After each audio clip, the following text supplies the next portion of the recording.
கோபம் கம்மி பண்ணுது. என் அப்பாவோட வேலை பார்க்கறத என்னையோட விடுது. அடித்தடி கட்ட பஞ்சாயத்து ரத்த கிளறி ரவுடித்தனும் எல்லாத்தையும் நொடியோட விட்டுடுது.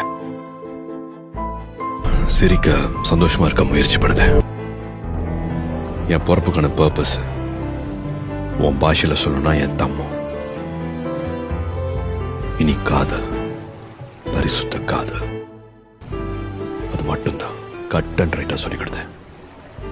இப்ப நீ சொல்லு, கல்யாணம் பண்ணிக்கலாமாடி?